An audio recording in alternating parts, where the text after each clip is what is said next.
Hello, ladies and gentlemen. Krusty Train Guy 6 here, the railroad photograph collector, and today I'm going to do another short unboxing video. Though don't worry, this video will actually be short, unlike the last one, which went on and on and on and on. Sorry about that. But this time, this video will be very short, mainly because the image which is in this parcel I will be unable to scan because it in fact is not an image, it is actually a negative.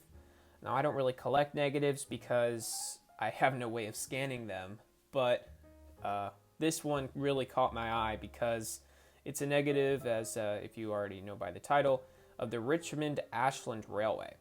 The Richmond-Ashland Railway was an interurban line between Richmond, Virginia and Ashland, Virginia, which was constructed in the early 1900s and was abandoned in the mid-1930s. Now this railroad, I know, I'm sorry, I don't know much about it. Hopefully someday I'll become more accustomed to it and I'll know more things about it, but as of right now, I'm not very accustomed to this railroad. I don't know much about it. But the reason I purchased this negative was because one of the cars in the image, number 316, is actually a veteran of the Northern Virginia interurban lines, which I'm very accustomed to. This specific car, number 316, was purchased by the Washington, Virginia Railway in 1918 from J.G. Brill of Philadelphia, Pennsylvania. Number 316 was part of a series of cars purchased by the Washington, Virginia. Nowadays, at least I refer to them as the 300 series of cars. They were numbered between 300 and 319, so there were 20 cars. After the Washington, Virginia went bankrupt in 1927, or actually it was 1924, a lot of the cars were sold when the railroad was reorganized in 1927, and the number 316 was one of those cars, and it ended up on the Washington, Virginia Railway. So someday I'll do a more in-depth history about the specific car and probably the 300 series of cars, but right now this is the unboxing video, so I'm just going to show you what's inside. So without further ado, let's get right into this.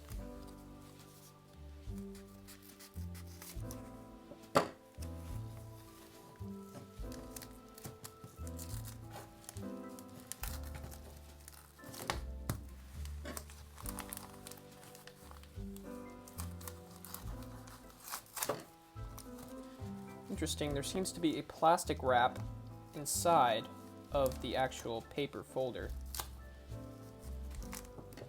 Get my trusty scissors out again. Like I said, I'm going to be very careful here.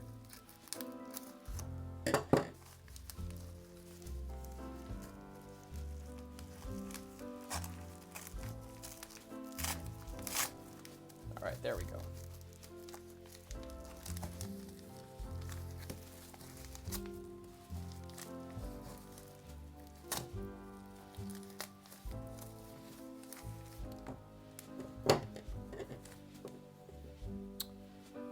Okay, there's the opening.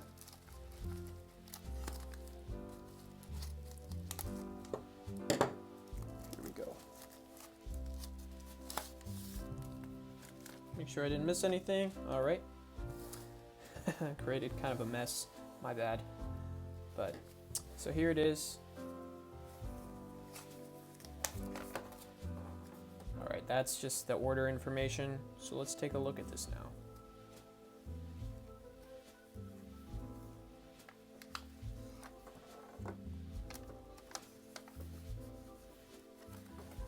All right, here it is. Nice, there's an envelope. Good, this will give a lot of history. So the negative is inside the envelope, as you can see. Well, there's the individual who sold this to me, I guess. Don't think he took this photo, but he sold it to me. So here's the information on the card. Richmond-Ashland line, number 112 and number 316. Number 316 is the one that I'm very familiar with, and the reason why I got this in the first place. So the date is 1934, and this is a view into the car barn. So I don't get negatives very much, like I said, because I can't scan them, but this one really caught my eye. So I'm going to take the negative out now, and you can get a glimpse of it.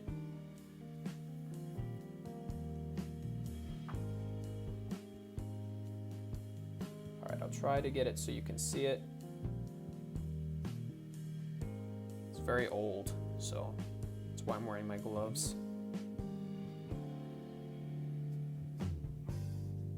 Make sure, so you can see on the right there is number 316, and on the left inside the car barn is number 112.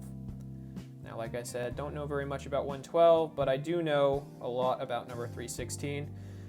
I won't bore you over the history of that now. I've already covered most of it, but I'll make a more in-depth video later on. So, let's see, have one more glimpse of it. It's really cool. It's a fascinating image because not only is it just like a picture of one of the cars at a station along the line, it's the actual car barn. It's really cool. So, well, that about wraps up this video. Let me put the negative back into a little folder. Got to be very careful with these because, I mean, they're negatives. They're the real deal.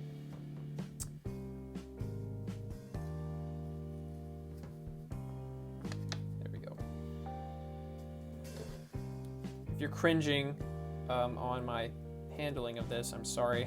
But I'm trying as best as I can to make sure I don't damage anything. All right, so here's one more look at the facts.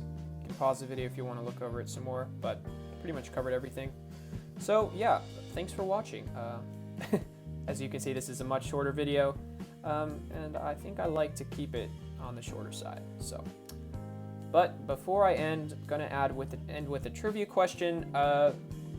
So let's jump right into that trivia question.